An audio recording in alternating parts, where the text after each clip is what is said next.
muscle on Capitol Hill. Senate Minority Leader Mitch McConnell did a 180 on his long-held support of spending projects called Earmarks. Banning earmarks has really been a rallying cry for the Tea Party, and McConnell, who requested nearly $1 billion in earmarks over the past 3 years, has vowed to push for a moratorium now. There is simply no doubt that the abuse of this practice has caused Americans to view it as a symbol of the waste and out-of-control spending that every Republican in Washington is determined to fight. Let's bring in our company again, Frank Donatelli, Alicia Menendez. Frank, is that a fair way to characterize earmarks, that this is symbolic of out-of-control spending? Because as Alicia was saying before, it is 1% of the budget that we're talking about. Chris, I think what the leader was saying is that it's come to be viewed that way. This has taken an inordinate amount of discussion. There's a lot of public passion on the issue. I think what Senator McConnell was saying is, look, this is a huge distraction. Let's get past this because there's so much more that we have to do to bring federal spending under control.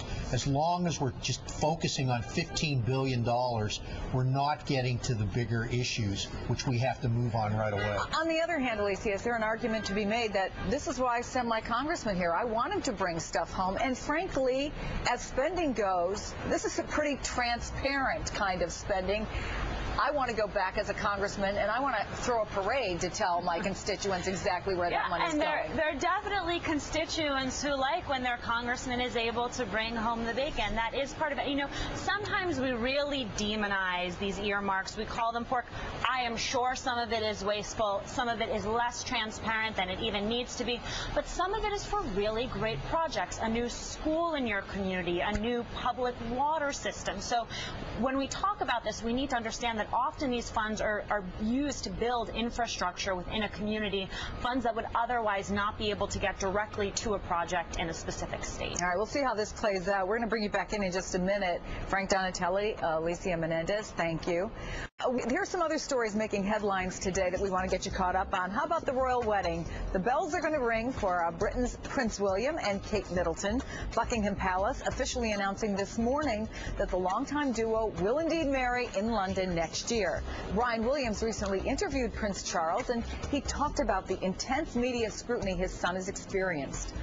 How could you possibly advise your son upon embarking on this in an even worse media environment? That's the problem, isn't it? Because they're full of the constant lecturing and advice. So it isn't very easy. He's under a microscope already. He's just a helicopter pilot. Well, don't take the advice of the media. Well, the happy couple is expected to make their first appearance together since announcing their engagement minutes from now at St. James Palace. President Obama awards the nation's highest military honor today to a hero Army Staff Sergeant Salvatore Junta, who exposed himself to enemy fire to pull a fellow soldier back to cover during an insurgent ambush. He's 25 years old. He's a native of Iowa, the first living service member from Iraq or Afghanistan to receive the Medal of Honor. And Beatles fans, the wait is over. Apple has just announced it's finally snagged a deal with the Beatles record company to sell the best-selling band's music on iTunes. A 30-minute encounter with new airport screening has generated tens of thousands of views online. And now the man in the middle of it, John Tyner, who tapped into a national nerve of a growing frustration, could face a hefty fine for objecting to the enhanced pat-down. If you touch my junk, I'm going to have you arrested. I don't understand how a sexual assault can be made a condition of my flying. I am joined now by airport security expert Errol Southers, who is managing director for counterterrorism at TEL Global.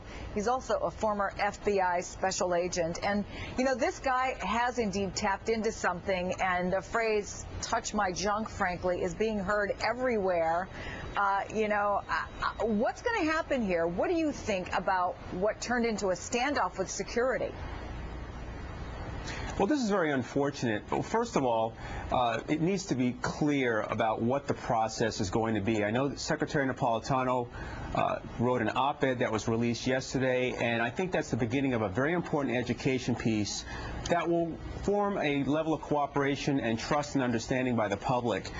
people need to understand that they have a right to same-gender pat-downs. They can have the pat-down in a private area, meaning a private location.